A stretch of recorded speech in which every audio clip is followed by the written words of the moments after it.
políticas públicas e a retenção de profissionais de excelência. Esse é o tema do nosso Chá com Vale de hoje, esse episódio de número 66 dessa série de lives que trazemos para vocês aqui no Instagram do Núcleo Vale do Silício do Grupo Mulheres do Brasil.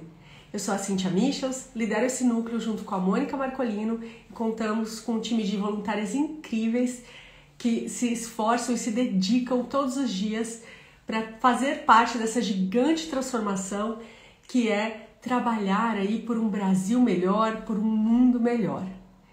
Hoje eu tenho a honra de receber a Luciana Frazão, que tem uma história incrível que ela vai compartilhar com a gente, dessa aventura de como que ela conseguiu chegar a fazer o seu mestrado na Universidade de Stanford e o que a gente pode pensar aí para as próximas gerações de meninos e meninas que sonham com as mais diversas carreiras para que eles possam continuar sonhando e realizar os seus sonhos.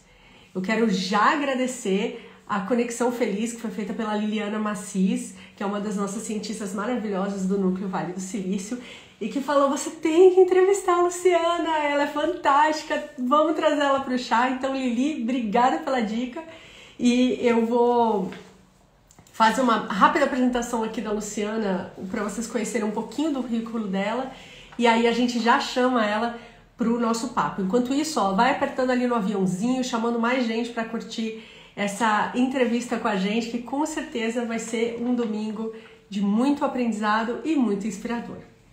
A Luciana Frazão, ela é Global Manager na Zetec, mestre em Engenharia Mecânica pela Universidade de Stanford e um exemplo de como o incentivo público à educação de qualidade pode transformar o futuro. Ela é formada em Desenho Industrial pela PUC-Rio e sempre trilhou um caminho multidisciplinar durante a sua formação acadêmica e profissional, tendo atuado no mercado financeiro e na área da educação. Na Universidade de Stanford, desenvolveu sua pesquisa correlacionando as áreas de design e robótica assistiva, tendo impacto social como cerne dos trabalhos que desenvolve. Vamos conhecer essa mulher incrível que é a Luciana Frazão. Vou chamá-la aqui para o nosso bate-papo. Deixa eu achar a luz, já estou vendo ela aqui.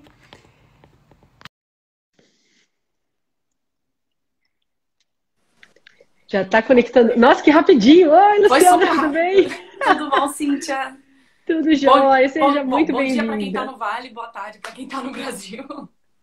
É isso mesmo, estamos aí nesse fuso horário e a gente tem também, ó, as nossas queridas que acompanham a gente podem escrever aí de onde vocês estão falando, porque eu sei que a gente tem o pessoal lá na Europa acompanhando também, na Alemanha, em diversos lugares aí, então quem quiser contando pra gente de onde vocês estão acompanhando, é muito bacana também. Luciana, seja muito bem-vinda, como é bom te receber no Chá com o Vale. Muito obrigada pelo convite, é um prazer estar aqui. Para mim é sempre um prazer falar sobre educação. Apesar de eu não ser da área de educação, eu sou apaixonada por educação justamente por ser algo que transformou a minha vida e é um fator que transforma vidas, né? Então, é um prazer enorme estar aqui. Muito obrigada pelo convite. A gente fica super feliz que você veio, mesmo não sendo da área de educação, porque você é um fruto da área da educação, né? Você é um exemplo vivo de que com os encadeamentos felizes aí, com um trabalho coletivo de políticas públicas, de pessoas contribuindo, a gente consegue trazer de volta o sonho para as nossas crianças e a realização desses sonhos. E aí acho que eu queria começar a puxar com você, então, nosso papo por esse caminho. Depois a gente vai falar um pouco mais de como você conseguiu efetivamente estar em Stanford. Agora você acabou de completar o seu mestrado, aliás, parabéns pela conquista. Mas eu queria voltar um pouquinho na tua história antes, no início, né? Na tua entrevista para Stanford Magazine, né? A revista de Stanford, você fala, né, que o Brasil é um lugar que é muito difícil, né, das crianças pobres poderem sonhar, quase como se não tivesse, a pobreza fosse uma condenação ao não sonhar, né? Então, eu gostaria de ouvir um pouco da sua perspectiva sobre isso e de como, mesmo nesse ambiente em que os sonhos são quase que proibidos, né? Quase que não possíveis, você conseguiu se manter sonhando para chegar tão longe como você chegou. Eu acho que não apenas o difícil sonhar, mas é quase como tendo um futuro meio que pré-estabelecido, né? Como se você não pudesse sair desse meio que teto máximo que a sociedade, né, é, pré-determina e estabelece.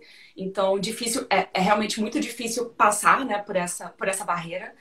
E a minha grande sorte foi justamente o apoio da minha família, né, durante essa jornada, e justamente por eles verem o valor, né, da busca pela educação.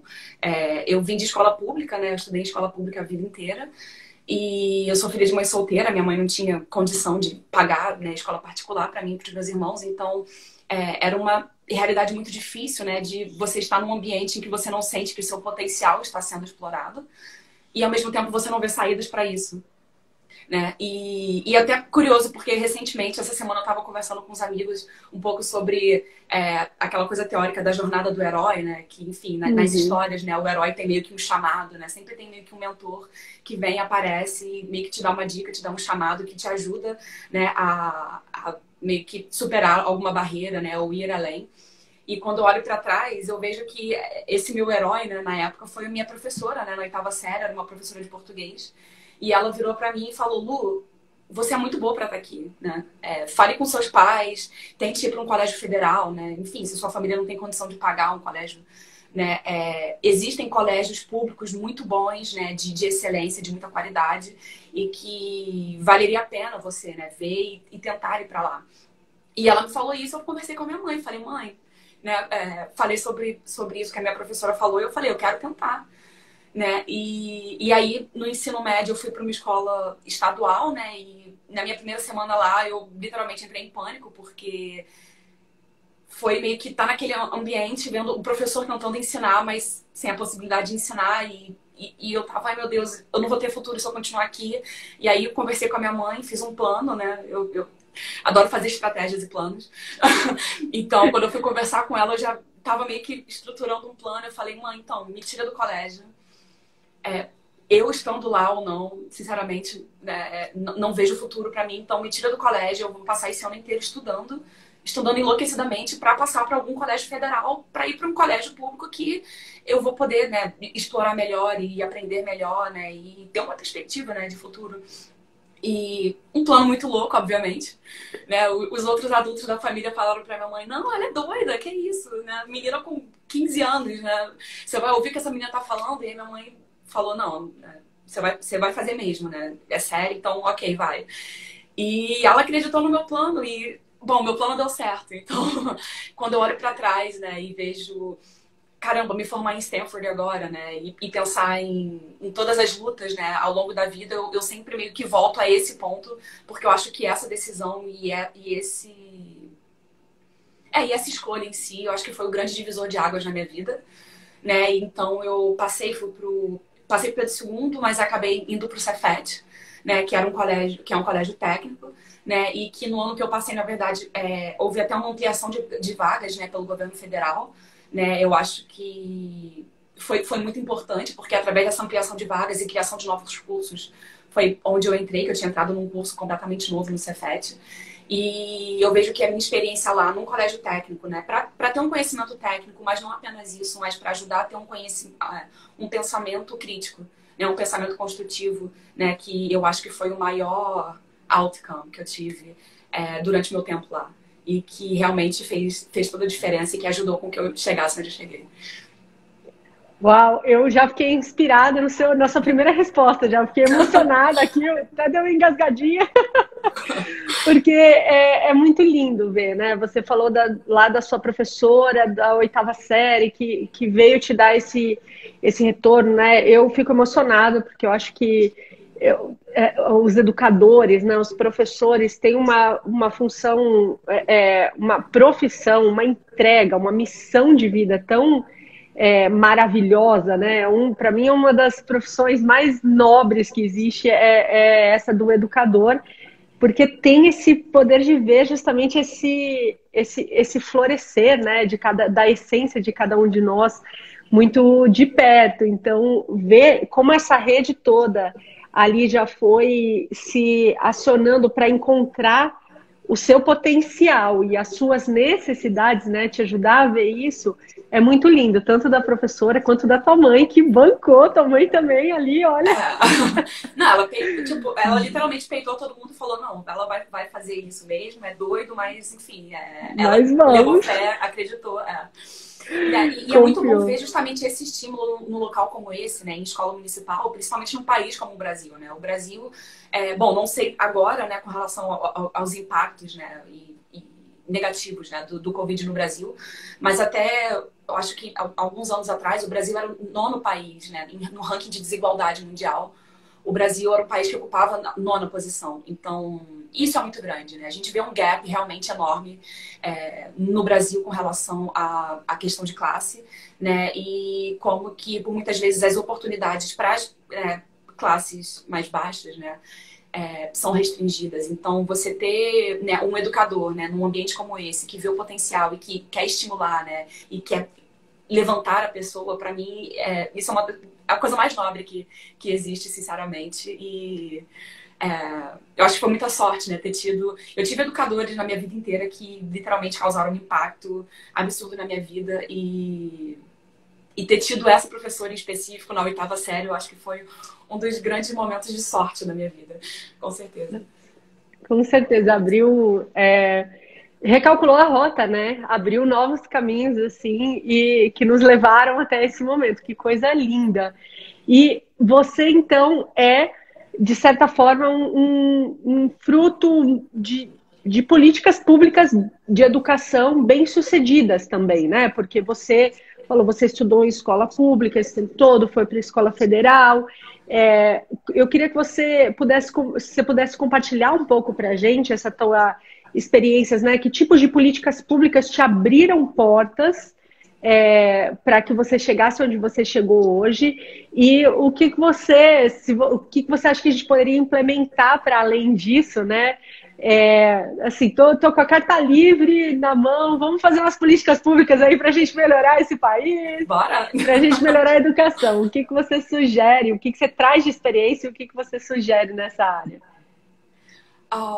Bom, acho que política pública, por exemplo, falando até em questão de escola federal, né, de ser justamente escolas públicas de excelência, né, de acordo com a Constituição, acho que o ensino fundamental e o ensino médio eles estão a cargo do governo municipal e estadual, respectivamente, ou o contrário, perdão, não me lembro ao certo agora, mas você ter o governo federal investindo, né, no ensino médio de qualidade, isso é algo incrível que impacta muito, né, impactou a minha vida de uma forma incrível.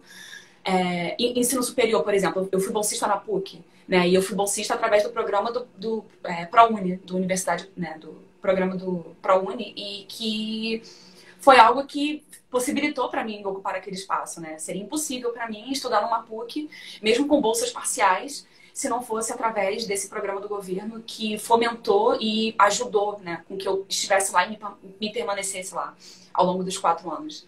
Mas acho que a política que eu gostaria de trazer à tona, esclarecer melhor, até porque eu vejo muitos comentários duvidosos, né, com relação a ele, é justamente do programa Ciências Sem Fronteiras, né, que para mim foi algo que abriu completamente a minha cabeça, conhecimento e portas.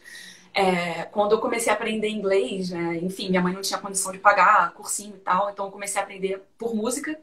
Eu era alucinada no Linkin Park, então eu ficava ouvindo as músicas do Linkin Park. Naquela época era internet de escada, né? Então, sexta-feira, meia-noite, conectando na internet, baixando as músicas, baixando as letras em inglês e em português. E aí eu mandava por e-mail para minha mãe, né, as letras, né? E aí ela imprimia no trabalho e eu ficava em casa ouvindo e lendo, né, em inglês, lendo em português, para, enfim, construir vocabulário, né? E começar a aprender o idioma. Então, ter tido a chance de participar do Ciências Sem Fronteiras foi incrível, porque eu pude aprender de forma formalizada o inglês, né? E não só aprender, mas colocar em prática, né? E eu acho que isso é um problema de muitas pessoas, né, low income como eu, porque por muitas vezes, ok, mesmo quando você tem a graninha e você vai lá no curso e você faz durante anos, se você não tem a oportunidade de fato, trabalhar, né, e praticar... Praticar, né? Exatamente. É um conhecimento que, né, às vezes cai ao esquecimento, né? Então, ter estado no Ciências Sem Fronteiras foi algo que me ajudou de uma forma que eu não tenho como explicar. né? E eu lembro que muitas críticas que as pessoas faziam ao programa era justamente porque as pessoas usavam o programa para viajar. As pessoas que participavam do programa são pessoas que têm condição de pagar, né, por tal oportunidade, mas não estão pagando, estão usando, né, dinheiro do governo, né, dinheiro público, para ter esse usufruto. E eu concordo com isso. De fato, muitas pessoas que participaram comigo, inclusive, né, eu via pessoas que realmente de alto poder aquisitivo e que não precisariam estar naquele programa para ter aquela oportunidade, elas poderiam fazer isso de forma privada. Mas quando eu penso nessas críticas, eu penso justamente no alcance do programa, né? O programa Ciência Sem Fronteiras era um programa de parceria com as universidades de elite do Brasil, né? Tanto públicas quanto privadas. Eram com o FRJ, USP, PUC.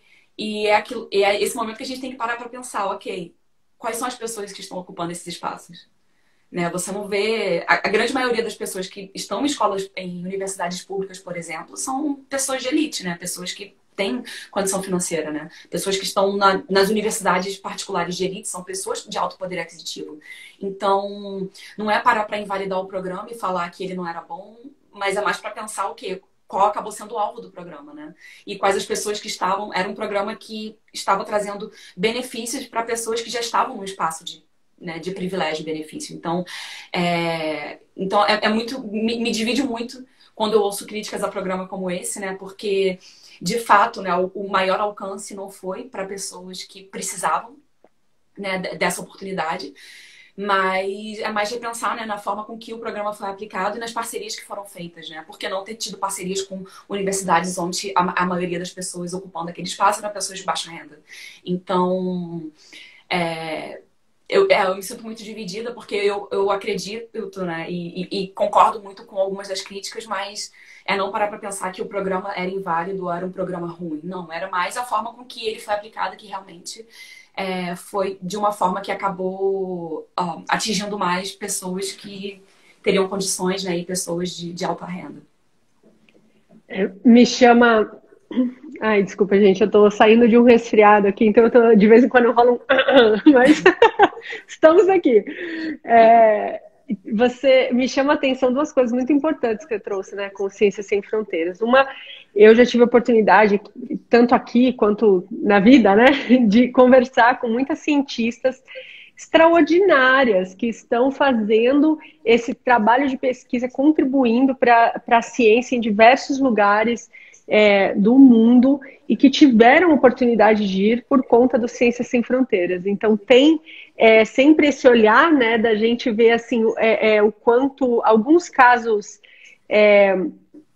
geram realmente essa indignação e realmente com sentido, mas não invalida um legado maravilhoso de pessoas que chegaram onde chegaram, estão contribuindo e inclusive têm condições hoje de retornar de alguma forma esse benefício que receberam para o Brasil, né? E a outra ponta que me chamou muita atenção é quando a gente pensa assim, né? Quando você fala, era a parceria com as universidades federais, né? As universidades públicas, e quem tava lá muitas vezes eram pessoas que poderiam pagar.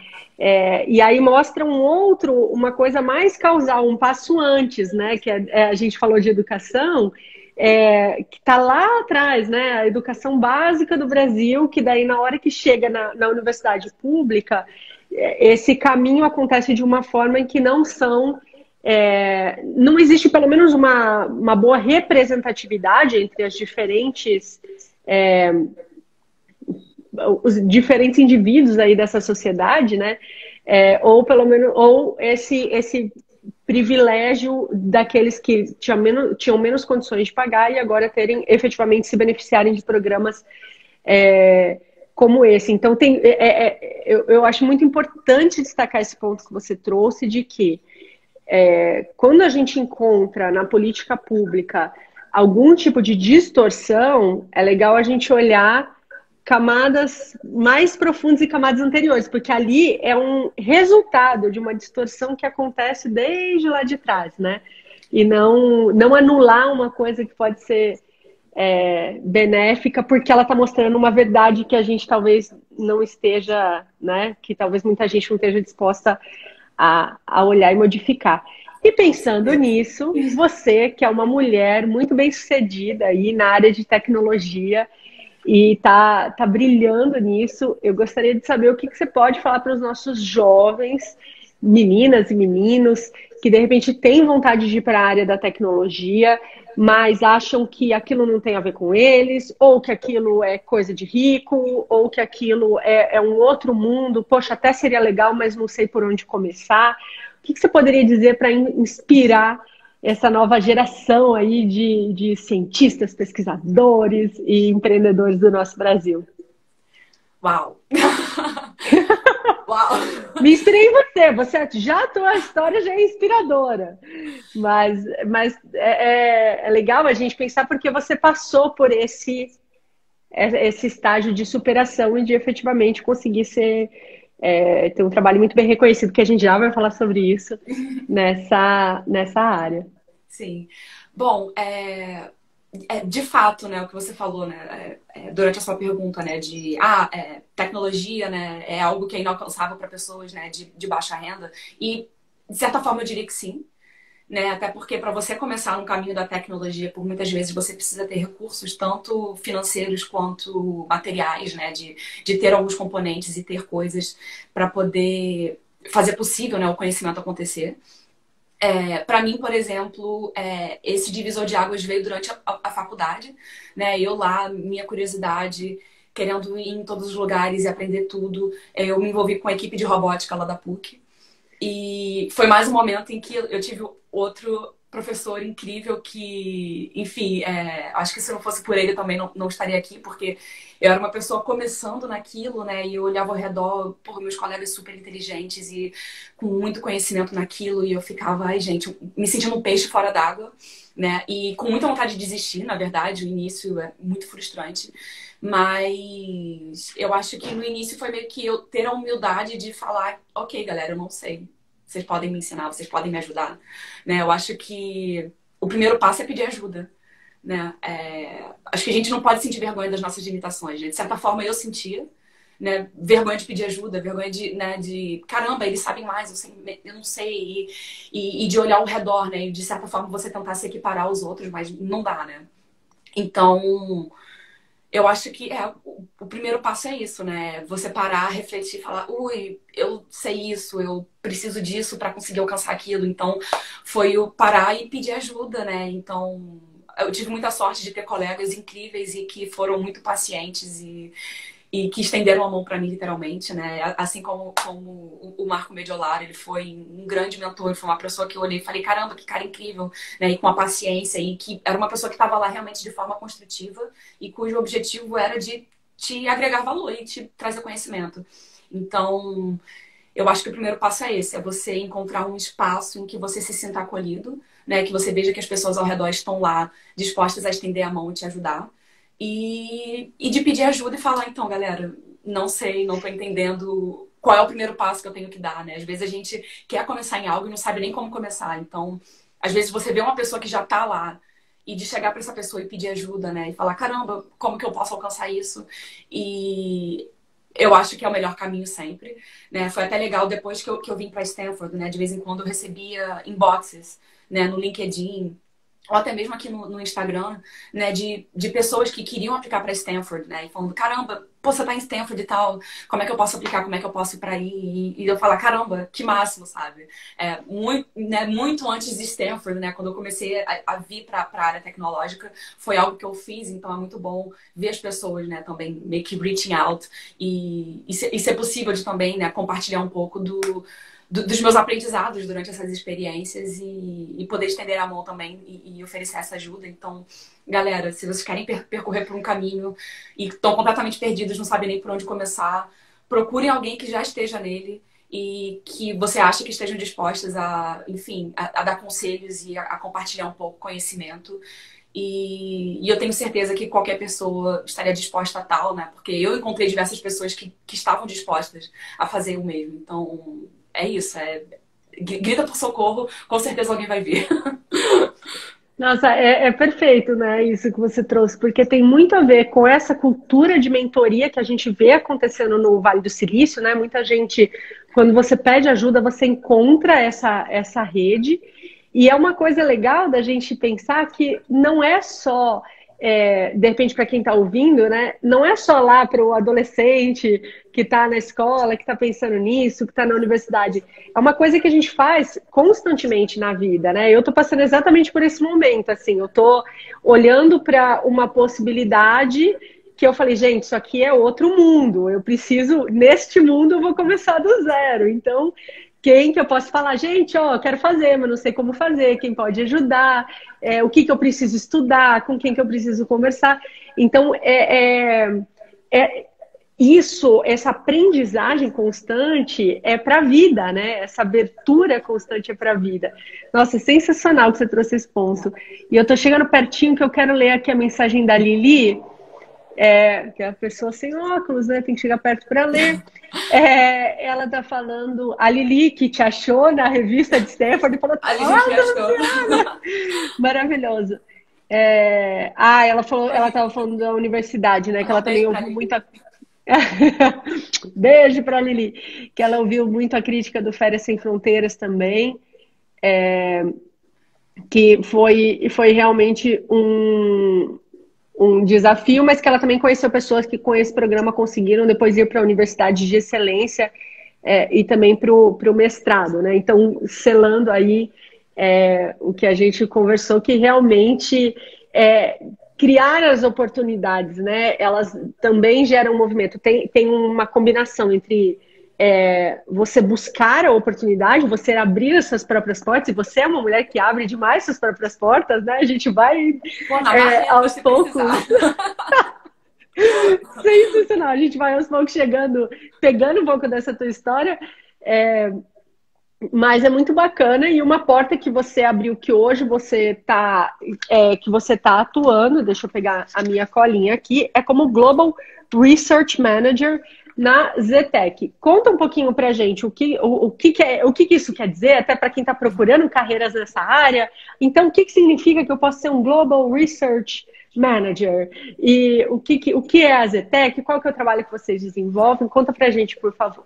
Com certeza. Então, a Zetec é uma fintech, né, com headquarter. A gente está baseado em Nova York, mas a gente tem offices em São Paulo, na Cidade do México e também aqui em Palo Alto. E o foco da empresa é desenvolver ferramentas e soluções, né, para ajudar e transformar pequenos negócios, né? A gente vê que, de fato, muitas soluções e muitos produtos e serviços, né, principalmente na área financeira, para pequenas e médias empresas, não estão disponíveis, né, principalmente pelos métodos bancários tradicionais, né? Então, de uns anos para cá, a gente vê que realmente a fintech veio com uma grande disrupção, né, nesse cenário financeiro, principalmente para pequenos negócios. Então, nós estamos trabalhando com isso, né? A gente está trabalhando com, por exemplo, marketplace, e-wallet, questões de financiamento e empréstimo para pequenos negócios, para que eles possam investir em produtos e ampliação do negócio. E agora também a gente está tentando ver todos os caminhos, né, que a gente pode vir para auxiliar o pequeno negócio, principalmente agora em tempo de Covid, né, enfim, superar qualquer obstáculo, né, para o crescimento ou até para a permanência deles no mercado, né. A gente vê que, por exemplo, no Brasil, né, o tempo de vida, né, de um pequeno negócio chega a ser de 2 anos, né, ou no máximo 5 anos. Então, é um período muito curto e a gente está querendo, enfim, ajudar eles a não ter que sair do mercado, né, e a estar se superando e a quebrar qualquer barreira, né, que eles estejam enfrentando agora. Então, como Global Manager, né, o meu papel é parar para fazer pesquisas de mercado, né, pesquisas seja a nível mundial, né, a nível global, ou então nos mercados que a gente está inserido, ou pensando, né, em inserir, né, a gente já está pensando também em abrir novas sedes em outros continentes. Então, é meio que fazer essa análise, né, ver se há espaço para a gente para tal, se vale a pena fazer isso. Fazer análise de startups, né, que já estejam atuando em áreas, né, correlacionadas com os nossos objetivos, para ver se vale a pena a gente fazer algum tipo de parceria ou até mesmo comprar essa startup, né, e pensar também em produtos e serviços que valem a pena a própria companhia desenvolver, ou se valeria mais a pena, né, e aí já vai numa área mais M&A, né, de fazer algum tipo de aquisição ou não, né, se é mais válido a gente fazer todo o desenvolvimento, né, e atuar de forma interna. Então, é um trabalho que eu tô amando, né? Já foge um pouco da minha área, né? Que aqui, durante a minha formação em Stanford, eu foquei em robótica assistiva, né? Mas é bom porque tem impacto social como cerne, né? As duas coisas. Então, é muito bom sentir que, bom, o impacto social, ele ainda, né? Ele é o centro de qualquer coisa que eu vou fazer, né? Independente da área. Então, antes em robótica, né? A minha pesquisa aqui era justamente para pensar em meios de evitar a queda, né? Em idosos. E foi algo que estava muito presente na minha realidade antes de vir para cá, né? A minha avó, ela estava bem idosa, ela já estava com muita dificuldade de andar, então de vez em quando ela tinha esse problema de cair, né? Graças a Deus, nada que... ela não teve nenhuma queda que fraturasse ou acabasse com a qualidade de vida dela, mas é algo que acontece com grande parte dos idosos, né? Durante a minha pesquisa, eu vi que 30% de quedas em idosos levam a ferimentos fatais, por exemplo. Né? E uma grande parte, né, do percentual restante causa injuries. Desculpa, gente, eu tô misturando inglês com português. Acontece. Não, mas acontece, estou aqui para isso. Lesões. Lesões que acabam causando, por exemplo, lesões na bacia ou no fêmur, né, que acabam levando eles a ter uma dificuldade de andar e que acaba com a qualidade de vida. Então, o objetivo do trabalho era esse, né, era meio que trabalhar com uma robótica assistiva, né, que meio que fizesse meio que uma premonição, né, se haveria possibilidade da pessoa cair ou não, e dar esse feedback para ela, né, e opa, presta atenção aí, se você continuar andando desse jeito, nesse lugar você pode cair. Então, era um trabalho muito legal que me abriu muitas portas com relação a conhecimentos, né, distintos, que não estou empregando necessariamente agora no meu trabalho atual, mas que ainda levo, né, no coração o impacto social, né, e tentar impactar e trazer o bem para o maior número de pessoas possível. E isso me orgulha muito no trabalho que a gente desenvolve na Zitec, né, que realmente é um trabalho que, ok, é pensando em mercado, porque a gente precisa de lucro para se manter, mas é aquilo, né? O lucro mínimo, né? É mais pensando, ok, como que a gente pode impactar, né? E trazer uma qualidade de vida para essas pessoas, esses pequenos empreendedores, do que pensar no lucro, no revenue em si. Então, e isso é um grande motivo que faz com que eu tenha muito orgulho, né, de ter juntado a essa equipe maravilhosa que eu tô amando trabalhar. Perfeito. É o propósito acima do lucro, né? Sim, um lucro, porque estamos num sistema, até porque para a gente poder financiar, né, todo o funcionamento, sustentar o negócio, mas com esse propósito e de você efetivamente estar usando a tecnologia para ajudar a melhorar a qualidade de vida das pessoas. É maravilhoso isso. Tiro o meu chapéu, porque ver não só uma mulher bem-sucedida na área da tecnologia, mas fazendo isso com todo esse carinho e esse propósito, é muito, muito inspirador para a gente. E você, nessa área... Ai, gente, está desafiador aqui. Respirar e falar. Vamos respirar, beber uma aguinha. Tomar um chazinho, eu vim com a caneca de Stanford em sua homenagem. Você, na área agora, então, de fintech, né, da tecnologia, na área financeira, o que você vê que tem sido, talvez, as maiores ou grandes desafios nesse momento de transição digital, né? Que você vê que as empresas estão, as pequenas e médias empresas estão procurando esses serviços que vocês oferecem para ajudar a facilitar o seu dia a dia, mas às vezes ainda estejam sofrendo muito nessa transição, né? É uma falta de informação, é uma falta de entendimento, colocar a tecnologia no negócio, mas talvez a cabeça das pessoas ainda não está no mesmo ritmo da linguagem, do universo, da tecnologia. O que você percebe no seu dia a dia, na tua área, que você fala assim, nossa, se as pessoas soubessem disso, ia fazer, ou fizessem assim, acho que faria bastante diferença.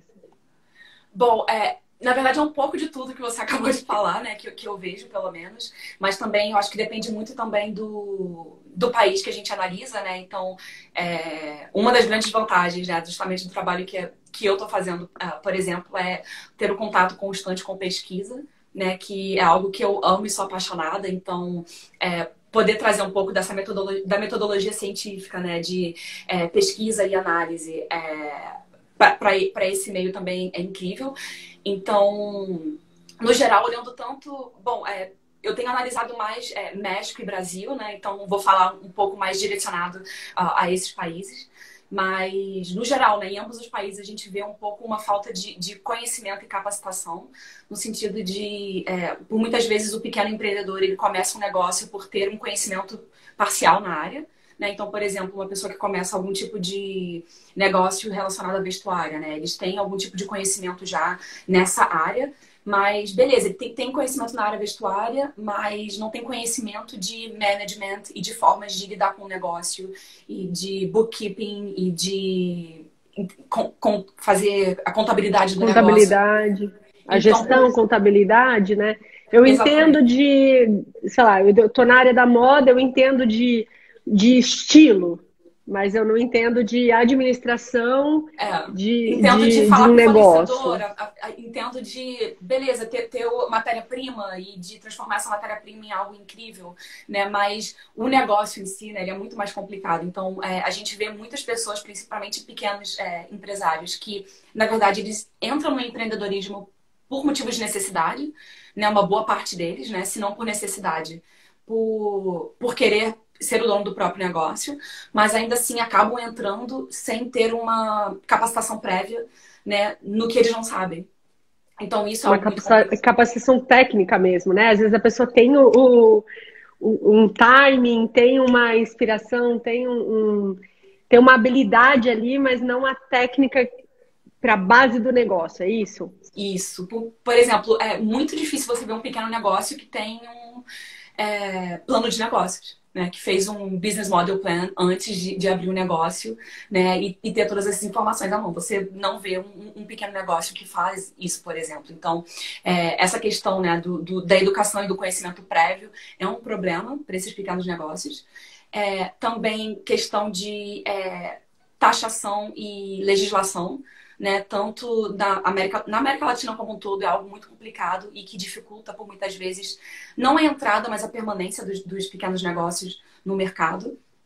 E no Brasil em si, eu vejo que o problema também vai muito parte de incentivo, né? Agora a gente tem o MEI, né? O microempreendedor, que é algo que facilita mais, mas que ainda assim não facilita tanto, né? Aquilo, né? Ajuda, mas podia ajudar mais, sabe? Mas não resolve, né? Ajuda, Não mas não ajuda, mas resolve. não resolve. No México a gente vê algumas políticas e alguns incentivos maiores, que lá eles chamam de PYMEs, né? Maior do que no Brasil, então esse é meio que um gap que existe entre os dois países, né? Que poderia ser ampliado, né? E melhorado se, né? Com políticas, né, de inclusão e políticas que ajudem, né, os pequenos negócios, pelo menos a terem a entrada inicial. Mas eu acho que num parâmetro geral, assim, essas são meio que as dificuldades e os problemas, né, gerais que os pequenos negócios, né, a nível de América Latina, estão passando agora. É bom porque aí também quem está ouvindo a gente e está procurando uma oportunidade de negócio é ajudar as pessoas que estão passando por esses desafios, né? Nada como fazer um negócio a partir de ajudar a resolver desafios e problemas e barreiras que as pessoas estão encontrando aí para desenvolver os seus próprios negócios, né? Então, já fica a dica para quem estiver ouvindo, estiver procurando e se interessar por isso. Olha, a Belíssima está falando que está muito baixa a nossa fala. Eu até cheguei um pouquinho mais perto agora. Tá baixo para todo mundo ou às vezes porque às vezes é um aparelho, às vezes está baixo geral, né? Então, se mais gente puder comentar com a gente já fica sabendo como tá. A Valéria falou, muito legal, que história inspiradora. A Lili falou, Luciana é um exemplo de que nunca podemos desistir com as barreiras que aparecem no caminho. Gente, então, vocês querem ouvir história inspiradora? Vamos ouvir agora! Quem já estava inspirado, ouve só. Olha, as meninas estão falando que estão escutando normal ali, talvez seja alguma coisa específica da Belíssima. Espero que dê certo aí. Falando então em história inspiradora, você tem uma história muito inspiradora de que, né, você conseguiu ser aceita na Universidade de Stanford, que é uma das universidades mais difíceis do mundo de conseguir ser aceita, e de repente você se viu com a situação de que a parte mais difícil você já tinha conseguido, que era entrar, mas que talvez esse sonho de estudar em Stanford não fosse realizar porque você não tinha como pagar os $70 mil por ano, era isso, né? Eram 2 anos, Eram 140 mil $70. dólares. Nossa, é uma fortuna, né? Especialmente em dólar, né? A gente olhando do Brasil é um valor surreal para a gente. E você quase não foi para Stanford por conta disso. Conta pra gente como é que se deu essa história, que é sensacional, Lu. Pois Lu, é. já tô te chamando de Lu, ó, intimidade já. Por favor. Não, que eu me senti muito conectada com você é muito inspiradora. Não, totalmente. Eu acabei vindo nos 45 do segundo tempo, né? Foi desesperador, mas graças a Deus deu tudo certo, né? Bom, acho que tudo começou quando eu tava muito insatisfeita com a minha vida. Muito, muito. Tudo... Sabe quando tá tudo dando errado e você tá, ai meu Deus, o que eu faço pra melhorar isso? E eu não tinha nem ideia, nem vontade, sinceramente, de fazer uma pós-graduação. Mas parei pra pensar, bom, acho que talvez uma pós-graduação, e tava pensando também em mudar de área e vir mais pra essa área tecnológica, né? E resolvi fazer um mestrado em engenharia, porque eu achava que isso seria ótimo e abriria portas, né, pro que eu pretendia fazer, né, mais pro futuro. Então, olhei diversos programas no Brasil, no mundo inteiro, e caramba, Stanford, né? Cheguei no site de Stanford, vi o programa de engenharia mecânica, vi o campus, vi a disco, vi tudo que esse lugar poderia proporcionar. Eu falei, caraca, é lá, quero ir pra lá. E aí, eu e os meus planos, né? Meu papelzinho, anotando, caramba, ok, quando que termina o application e o que eu preciso e para quanto que eu preciso dessa nota, então, para ter essa nota, quanto tempo que eu preciso estudar e quanto que é a prova, enfim, fazendo os meus planos e fiz um plano mirabolante, né, para vir para Stanford. E foi até conversando com o meu professor, né, lá da equipe de robótica, o Mediolaro, que me inspirou muito, né, para fazer isso. Ele até me falou, Lu, ó, eu acho que você tem total capacidade de passar, mas tenha em mente que Stanford é a universidade com o menor rating de approval do mundo. Né? Então, se você não passar, não é por falta de capacidade, não é por falta de qualidade, é porque é realmente muito difícil. Né? Traduzindo, então... gente, o rating de approval é o ranking de aprovação. Era assim, ela escolheu simplesmente para a universidade mais difícil de entrar para o tema, enfim, para a vaga que ela queria disputar. Então, basicamente isso, né, Luciana? Não, e aí, ele estava até me falando, olha, tenta outras universidades, não aplica só para lá, porque ele estava meio que tentando me convencer a não ficar chateada com o resultado, né? Porque, bom, a probabilidade era muito alta de que eu não passaria, né? Mas eu falei, não, eu quero muito ir para Stanford, então eu vou focar todas as minhas energias nesse application, e aí se eu não passar, aí eu faço um plano B, né? Vou focar no plano A, não vou nem pensar em plano B. Enfim, passou tudo aquilo e tal. E aí, em fevereiro, eu recebi um e-mail, né? Que eles mandam pra você um e-mail bem genérico, né? Tipo, o resultado já está postado, então entre no portal, né? Pra ver o resultado. E aí eu falei, caraca, é um não. Porque isso era fevereiro. E no site eles falavam que eles iam dar o resultado até abril, em abril. Eu falei, gente, fevereiro, não é abril. Então eles estão mandando não. Sabe, eles estão mandando não para quem é não, e eu tava, eu não tô preparado para ler essa rejeição ainda, então vou esperar um pouquinho, então eu esperei um pouco para ler. E aí, quando eu abri, primeira linha, congratulations, eu fiquei, que? Congratulations? Por quê? Por tentar? E aí eu li a carta 20 vezes para ver se era isso mesmo, e era, e caramba, e eu achava que o mais difícil tinha passado, né? Que o mais difícil era ter a carta. Mas não, o mais difícil foi justamente ter, né, o dinheiro para ver. E quando eles mandam, né, a sua letra, eles te dão um mês e meio para responder, né, se você vai ou não, para que as vagas remanescentes venham para quem está na fila de espera. Então, eu li aquilo e eu fiquei, cara, como que eu vou falar não? Sabe, eu conseguir o mais difícil, eu não posso falar não.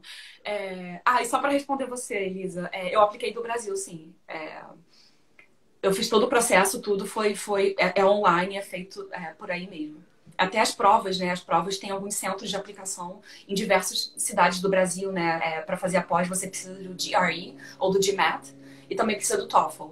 E todas essas provas têm diversos centros no Brasil, em todas as cidades que fazem a aplicação dela. E aí foi isso. E aí em março, né, enfim, um tempo depois que eu descobri que tinha sido aceita, começou justamente a luta, né, pela bolsa. Né, porque eu fui aceita, mas eu fui aceita sem bolsa. Né, e de fato é um problema que Stanford tem, enfim, algumas críticas que eu tenho, mas é justamente o fomento e a ajuda a pessoas low income a vir, né, para pós-graduação. Eles dão muita ajuda para quem está no programa de graduação, mas não na pós. Então, só que no Brasil, né, tentando sair mandando e-mail para todo mundo, contando a minha história, pedindo ajuda, falando, gente, qualquer coisa que aparecer, pelo amor de Deus. Ajuda, né? Só que no Brasil, a única instituição que tem um programa de bolsas para pós no exterior é a Fundação Estudar. Né? Apliquei para o programa da Fundação Estudar, não passei. E ainda assim, o resultado da Fundação Estudar vinha depois do prazo que eu tinha que dar, se eu viria ou não. E eu falei que sim. Eu só falei que sim. Eu falei, gente, eu não posso. Como é que eu vou falar não para Stanford, sabe? Quem sou eu? Para falar, não, Stanford, eu não vou. Eu falei, não, eu consegui o mais difícil, agora é só dinheiro, né? Então, dinheiro é aquilo, a gente corre atrás, né? Mais fácil correr atrás do dinheiro do que da aceitações. Porque ter o dinheiro, neste caso, né, e não ter aceitação, não resolveria, né? Você não compraria a aceitação. Então, o difícil mesmo era ter a aceitação, que era o que você já tinha conseguido. Exatamente. É fantástico. O resto dá-se um jeito, adorei. É muito empreendedora, eu fico impressionada, assim, é demais, é demais. Não, e eu fui literalmente, eu batia em porta. Tinha dias assim, eu saía do trabalho, eu saía mais cedo, ou horário de almoço. Eu via ONGs e instituições relacionadas à saúde, à educação ou mulher. E eu ia literalmente bater na porta e falar, gente, então, tudo bom? Meu nome é Luciana, Parará, passei para Stanford, alguém pode me ajudar? E foram meses, assim, nesse desespero quase, sabe? E, bom, o semestre começava em setembro, né? Eu precisava da informação financeira para mandar para Stanford, para receber o documento para o meu visto. E era junho já e nada. E aí eu resolvi meio que reenviar alguns e-mails para algumas dessas instituições que eu já tinha entrado em contato. E aí uma das pessoas me mandou um e-mail de volta, falando, Luciano, me passa o telefone, alguém vai entrar em contato. E aí eu mandei meu celular e logo em seguida, logo assim que eu mandei o número, alguém me ligou. E eu atendi e o cara falou, Luciana, não lembro o nome, meu nome é fulano, a Luísa me contou da tua história e eu sou o produtor do Quem Quer Ser um Milionário, do Caldeirão do Hulk. E no programa a gente gosta muito de ajudar iniciativas relacionadas à educação. Então, você quer vir no programa para tentar conseguir, né, a sua bolsa para ir para Stanford? Eu falei, cara... Que dia? Tô indo já, né? Não, eu falei, pô, isso é pergunta que se faça, meu amigo. Claro que eu vou. E eu até falei, caraca, era a solução caindo do céu, sabe? Eu tentei por todos os meios formais e informais e nada, e de repente a ligação, eu falei, caramba, é isso. E aí o programa dava um prêmio máximo de R$1 milhão, né? E você precisava de 500 mil. Então, se você chegasse até a final, estava garantido. E ainda a moradia, né? Porque esse valor que a gente falou era um valor que você precisava para pagar Stanford. Isso. Você ainda tinha, né, que morar, comer, né, viver, se locomover, tudo isso, né? Pois é, e o custo aqui é a cidade com o maior custo de vida do mundo, né? Então, se manter aqui não é fácil, né? Então, eu falei sim, claro, e na semana seguinte, ou 2 semanas depois, né, eu tava lá nas gravações, e para mim o que seria a solução do meu problema, né, acabou sendo meio que mais uma, não pedra necessariamente, mas eu precisava de R$500 mil, eu saí do programa com 50. E isso já era meio de junho e o semestre começava em setembro e eu já tava, e naquele momento eu falei, cara, eu vou desistir, porque eu tentei tudo, literalmente, até ir no programa. Até ir no programa. Falei, gente, sabe, ninguém nunca vai poder falar que eu não tentei de tudo, sabe? E aí era a sensação de que, caramba, eu tentei de tudo e não foi possível, então foi meio que o momento em que eu falei, bom, é isso, né? aparentemente, né, na minha cabeça eu tinha conseguido o mais difícil, mas não era o mais difícil. O mais difícil era... Então eu já tava defeated, né? Já tava sentindo que realmente não Derrotada, ia pra né? conhecer, não ia. Só que aí, minha mãe, né, querendo me animar, ela comprou um ingresso pra um show pra gente ir na semana que vem, numa sexta. E pra me animar e tal, e beleza, vamos nesse show do Rubel. E aí, na semana, 2 dias antes do show, ela veio conversar comigo e falou: filha, não vou poder ir no show. Meu chefe tá organizando um evento do trabalho, entendeu? Pra comemorar os 50 anos do setor, né, que ela trabalhava. E ela falou: pra comemorar os 50 anos do setor, não vou poder ir no show com você, porque vou ter que ir. Ele me pediu pra ir, não posso dizer não e tal. Eu falei: putz, bom, então também não vou, né? Eu já não, né, já não tô bem e tal. Então não faz sentido, né, eu ir sozinha. Mas aí ela me falou, né, desse evento, que era um coquetel no Hilton. Eu falei: bom, eu tô mal, eu poderia comer e beber, sabe? Comida de Já qualidade. tô aqui mesmo, né? Tipo, poxa, e aí eu pedi pra ela, né? Falei: pô, eu posso ir como, né, sua plus one, né? Como sua acompanhante? E ela falou: ih, filha, é difícil, né? É bem, um evento bem exclusivo, eu posso ver com o Dr. Vasco, mas não é garantido. E aí ela falou com ele, e o evento era na sexta, né? No dia do show. E aí, quinta-feira, 11 horas da noite, ele liga pra ela e fala: vou conseguir botar a Luciana assim, me dá o nome dela e tal, CPF, botar na lista. E aí fomos, né? E na verdade foi até engraçado porque eu quase não fui, porque enquanto a gente estava se arrumando, ela me explicou mais do evento, né? Era meio que uma conferência médica que ia rolar uma homenagem para quem fundou o centro. E depois seria o coquetel. E eu falei: não. Nossa, Eu falei: ai, eu meu não quero Deus. ir. Mas aí, né? Minha mãe já mandou aquele de tipo: eu pedi, você vai. Aí eu: opa, Agora você vai. agora você vai. Eu falei: não, tudo bem, eu vou. E aí fomos no evento, né? Ela me apresentou para os colegas de trabalho dela, enfim, teve lá a homenagem que foi bem bonita. E depois fomos pro coquetel. E eu tava sentada numa mesa e minha mãe saindo para conversar com os colegas dela. E de repente, né, eu sentada lá, eu ouço a voz da minha mãe falando: essa aqui que é minha filha. E aí esse homem, né, que do nada só virou pra mim e falou: você disse que sim no sua acceptance letter? E eu fiquei meio que: moço, como assim? Eu falei: falei, eu achava que ia conseguir a bolsa da Fundação Estudar, mas não consegui, mas eu falei que sim. Aí ele falou: não, você vai pra Stanford, eu vou te ajudar. Eu falei: na Como verdade eu não assim? falei nada, eu só falei: como assim? E aí, agora contando a versão da minha mãe, né, da história, né, que ela levantou e estava falando com diversas pessoas, e aí ela viu o médico, né, que foi homenageado, ele estava sozinho, né, num cantinho, numa mesa, e ela foi conversar com ele, né, botar o papo em dia. E a minha mãe, ela é engraçada porque ela não fazia ideia do que era Stanford, mas ela estava muito orgulhosa que eu passei. E ela Então, ela tava, tinha entendido que era um negócio ela não muito sabia o que difícil e que muito era, mas que legal, era, né? né, incrível. E a minha mãe era assim, ela andava na rua e encontrava com alguém: oi, tudo bom? Tudo. Minha filha passou pra Stanford, sabe? Minha mãe, ela tava nesse nível. E aí, Mãe, né? Sensacional. e aí ela conversando com ele, e de repente ela começou: eu tô muito orgulhosa, minha filha passou pra Stanford, não sei o quê, mas ela tá mal e eu não sei como ajudar, tarará. E começou papo de mãe, né? Eu falo que esse é o famoso papo de mãe.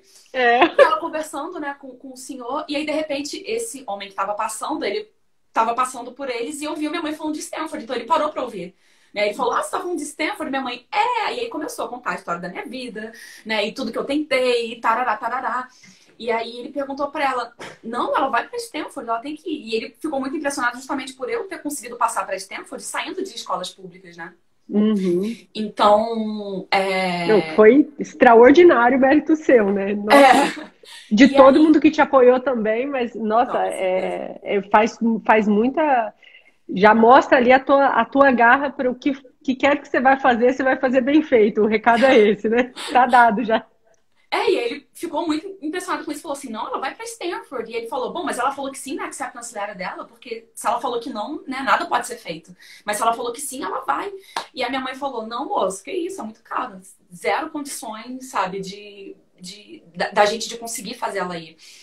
E aí o senhorzinho, né, o médico que a minha mãe tava conversando, ele virou pra esse homem e falou assim: vá perguntar pra filha dela que ela tá aqui. E aí ele virou pra minha mãe e falou: bom, se ele falou que ela vai pra Stanford, ela vai pra Stanford. E aí foi nesse momento que a minha mãe trouxe, né, e meio que apresentou a gente, né, e teve esse grande choque na minha vida, né, e nesse momento ele compartilhou comigo a história dele, né. Na verdade, ele é um aluno de Stanford, né, ele passou pra Stanford nos anos 80, pra Business School, E a família dele também não tinha condição de pagar.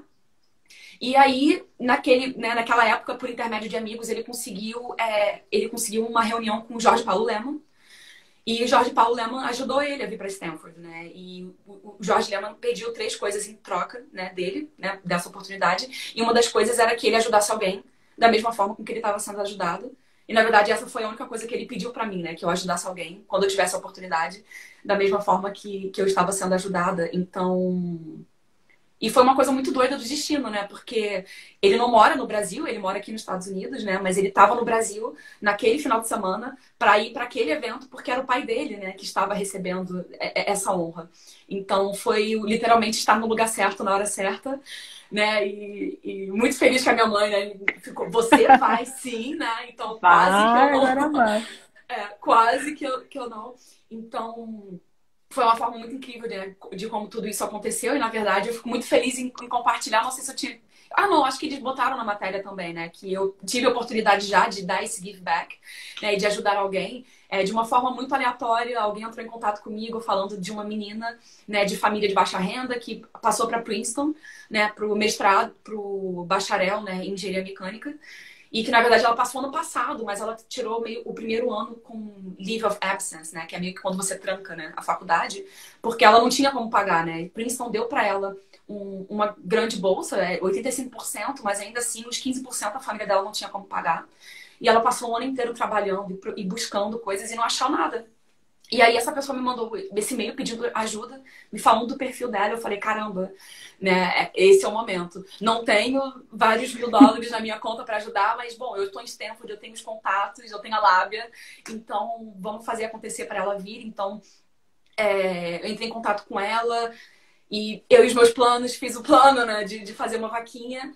E espalhei para diversas pessoas, tanto aqui quanto no Brasil. E foi muito bom ver que realmente a rede se uniu, né, em prol disso. Né? Muitas pessoas que conheceram a minha história e que se admiraram pela forma com que o Brito me ajudou, né, uniram forças para que eu conseguisse ajudar ela. Né? Então foi muita gente dando as mãos para fazer isso acontecer, né? Então fiquei muito feliz. Em 5 semanas a gente conseguiu arrecadar o valor que a Malu precisava, né? E agora em agosto ela tá vindo para os Estados Unidos para começar, né, a faculdade dela aqui em Princeton. Nossa, é muito emocionante, né? Ver esses encadeamentos felizes acontecendo. Olha, essa tua história aí começou lá na década de 80, né? Quando a gente vê assim uma visão mais abrangente, né? Olha um pouco mais de cima, assim, você vê, nossa, olha quantos encadeamentos felizes para que a gente estivesse aqui nesse momento. E eu tô vendo, ai, gente do céu, tá acabando o nosso tempo, mulher do céu. É tão gostoso de ouvir. Eu queria te perguntar, talvez, então, para a gente encaminhar para o nosso fechamento, que eu tô vendo que temos poucos minutos aqui, um pouco dessa tua chegada em Stanford. Então, como foi? Se você vivenciou alguma coisa que foi muito diferente, que te chamou muita atenção, que você gostaria de compartilhar, e se em algum momento nesse processo todo bateu aquela síndrome da impostora, né? Porque às vezes a gente olha daqui e fala, gente, olha tudo que essa mulher conseguiu, olha tudo que ela fez, maravilhosa e tal, e às vezes quem tá vivendo tá lá assim, não, alguma hora vão descobrir que não era pra eu estar aqui, né? Acontece com mais frequência do que a gente gostaria. Então, como foi para você essa experiência de estar em Stanford com toda essa jornada? Com certeza. Bom, o baque cultural, né, em princípio foi muito grande, mas, na verdade, de certa forma, Stanford é um lugar que existem muitas pessoas com meio que o mesmo mindset. Eu acho que, de certa forma, né, o mindset é algo que une todos nós aqui, né, pessoas de diferentes culturas, de diferentes lugares, estão unidas justamente com algum tipo de propósito ou ideal.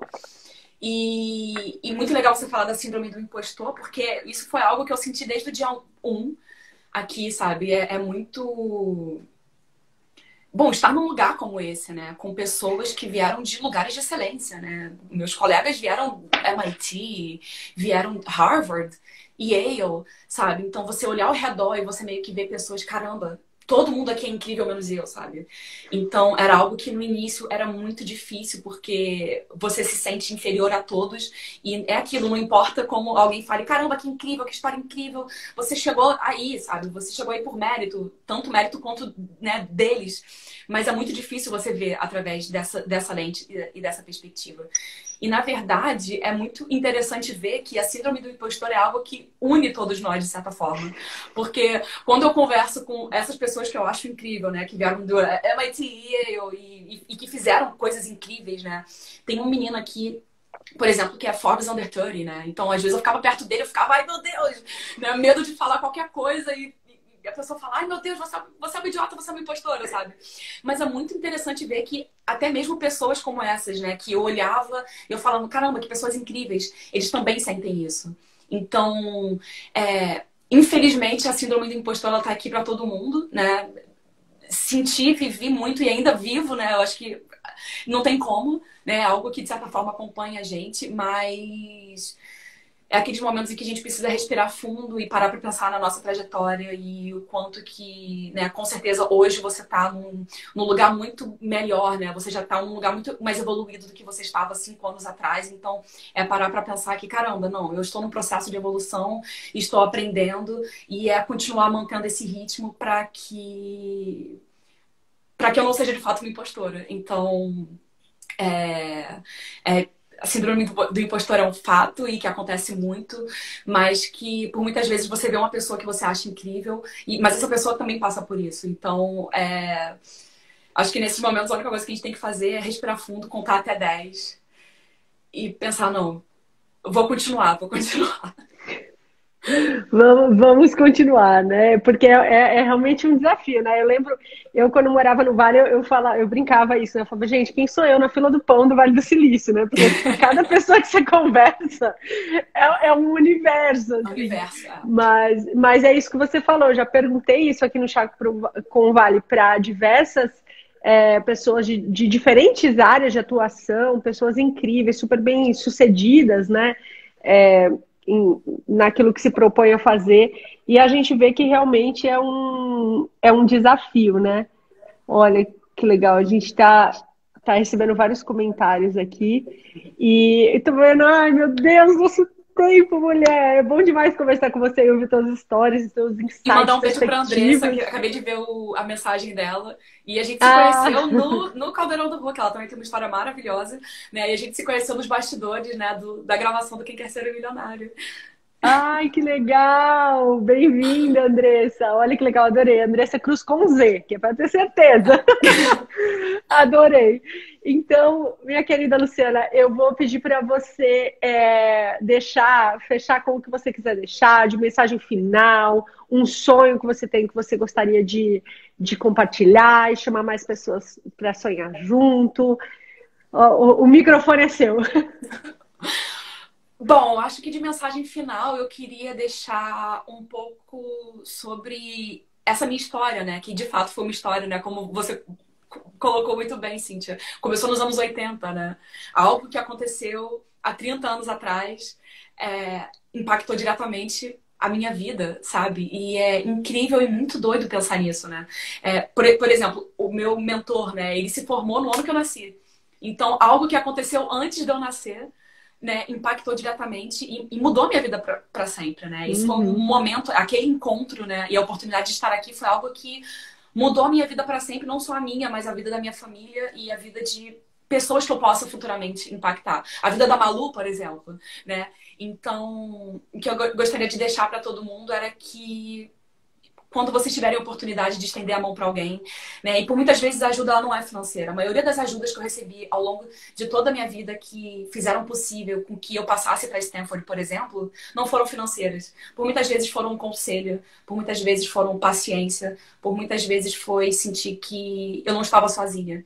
Então, eu acho que em diversos momentos da sua vida você vai cruzar com pessoas que vão estar passando por momentos de dificuldade, que por muitas vezes precisam só de uma palavra, de um carinho, e que espero, né, que vocês que estão aqui assistindo possam ser essas pessoas, né, para outros, né, e que a gente possa espalhar um pouco essa corrente do bem, né. Eu acho que fazer o bem, né, é a melhor forma, né, de retribuir e de ajudar a nossa sociedade. Então, pare para pensar, né, quantas vidas, né, e quanto bem você pode estar fazendo simplesmente por dar um pouquinho do seu tempo, né, da sua atenção para alguém. Então, queria deixar essa mensagem, esse exercício, né, e que todos nós possamos ser o grito, né, para uma próxima pessoa.